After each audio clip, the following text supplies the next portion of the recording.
Man, good to be here, man. You know, new album is out. Comfortable Swagg is the name. You know, Jon B, I'm back, man. You know, it's good to be back. Call my name when you need me. You know why there's only one thing. What I love is that I continue to do what I love, and the people love it too. So it's like, it's encouragement for me to take with me back to the studio when I go back, you know, and continue the process. Like, because, you know, as I end this one, I start a new one immediately. It's like, you know, the next project is already being developed, and you know, we're in the process of touring. We're in the process of shooting videos. We got 2 videos shot already for the new album. For the first single, Only One. It's the, you know, I want to let everybody know this is my first independent album. You know, I have no label behind this. The label is myself. So we're really relying on the support of the prime, you know, the foundation, you know, to really, you know, hey, if y'all want me to make music, continue to make this good music, y'all got to support it, because the, you know, the day and age of music being for free, I can't survive in that world. You know what I mean? I guess what is that? How do I get by in that world? You know what I mean? Rapper Drake, you know, he sampled, well, actually he basically remixed sort of the song that I had, Calling on You, which is on the Pleasures You Like album. And it was one of those records, I always loved that record. You know, it was one of my favorite songs off that album, but it never was a single. You know, it was never a song that I performed live at shows. And all of a sudden, you know, it's on a Drake record, and they reworked the beat, but they basically kept all my vocals and my track, everything the same. They just put like some 808s on the top and just, you know, his rap. All my ad-libs are all in there, and I was just like, wow, I was so complimented by that, because I'm a huge Drake fan. You know, Drake is, you know, definitely adopted some of his swag in terms of like the way he does the whole rap vocal thing, you know, and he melodic, you know, he makes it melody. You know, rhyming has always been something as a tool, you know, in my music. I've always done rhyming, you know, on my songs. I'm not a rapper per se, but you know, to do a little 8-bar rap ain't nothing, you know. And I think, you know, it's, you know, Drake has brought a new element of the melody to rap, which has always been so like, yo, wah, you know, and now it's like to get some melody involved, like, okay, you know, Buck would comment and saying whatever about that's not rap music, man. This is hip hop. We're evolving. We're changing every day. You can't say it's not hip hop because he's singing, you know. It's just a fly way to flip, you know, to flip the hip hop thing, the rap thing.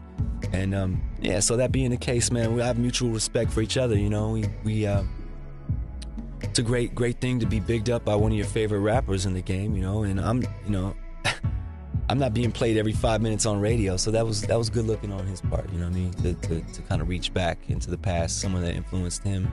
We met back in the day too, and he was real cool, you know, it was great, man. He was before, when he actually first got signed to Young Money, and he, you know, he probably was still working on the demos, but he gave me his demo, you know, and I usually listen to a demo and then I never call the person back because it's usually mediocre, you know, with all due respect to everybody out there doing that thing. But Drake was the type of person where, you know, he handed it to me and we hung out and made an impression, you know. So I was like, I'm gonna listen to this joint, and I listened to it and I really loved it. I was like, I called him back that next day and I was like, yo, what are you doing? And he was like, yo, I'm signed to Young Money. And I was like, what's Young Money? It's like, little did I know. Yeah, it was about blast off time. So what's up, man? More power to you, Drake. Thanks for bigging your bro up, man. That's what's up. I mean, I have a lot of admiration for that whole crew, just, you know, the Young Money crew, you know, YMCMB. You know, I think what Drake has done with his taste, you know, as far as his taste, is really, I think, co-signed with my career and the taste that I've shown over the years, you know, how I've mixed R&B and hip-hop together. I think he's doing it nicely. Yeah. I'm not the type of artist that's just gonna die away because, you know, you see me doing the independent thing. I write and produce my own music, so that's why I continue to do what I love and just continue to just, you know, put records out every 3 or 4 years. Every time I get a nice cohesive package together, I say, okay, it's time now, you know. I've been producing and writing since the beginning of my career. I mean, my first album, Bonafide, in 1995 came out, and you know, the 2 songs that, you know, were the singles from that album were Babyface written songs, Babyface productions. And the rest of the album I wrote and produced myself.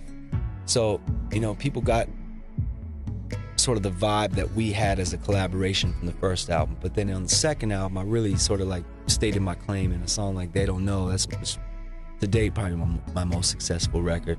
I wrote that song myself, you know, and the track was produced by my boys Tim and Bob. So it was a great collaboration. It was also something where I was kind of stepping out on my own and showing people, look, I'm an artist too, you know. I have my own individuality, and this is what my sound is. And really, that song really, I think, is been a pinnacle point for me as far as songwriting. You know, like the most success I've seen thus far has been from that record. They Don't Know.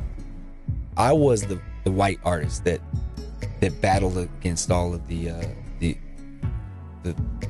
different racial issues that existed for a white guy singing soul music. You know, I battled those issues on. You know what I mean? So that now it's a much more even playing field. Like, you don't really hear too much about racial issues in music anymore. Music has been in history has been extremely racist, you know, extremely categorical. You know, it's, I have traversed back and forth in many different genres, and still have a voice to do so. So I feel like, you know, it's about continuing with the tradition, consistency of making quality music. That's what it's all about for me. So yeah, man, I have a new single out right now, as well as an album out, entire album, 12 songs out there for you. The new song, the single from the album, is called Only One, because there is only one me. I mean, I'm like a fingerprint, you know. We each got different fingerprints, right? I'm like a snowflake, whatever have you, man, or a raindrop. So, you know, I don't want to hear no more comparisons, man. You know what I mean? Dead to comparisons. I'm back. I'm independent. It's fresh and new. Comfortable Swagg. I love what I do, man. So it's good to be back. I want to encourage, though, everybody to go out and support this independent movement. It's on iTunes right now, available. Unless you catch a show, you might get a signed copy yourself. But, you know, it's not physically available in stores. It's only a digital release right now. I want everybody to holler at me on official Jon B Twitter as well as Facebook. You can get at me also, jonbworld.com. Find all the tour information and all of that, as well as the videos. Look out for the new videos coming up to the new single Only One, as well as the new song that's coming out after that called Comfortable Swagg. It's the title track to the new album. Comfortable Swagg is a movement, man. Jon B, love, appreciate it. Yeah, I'ma show you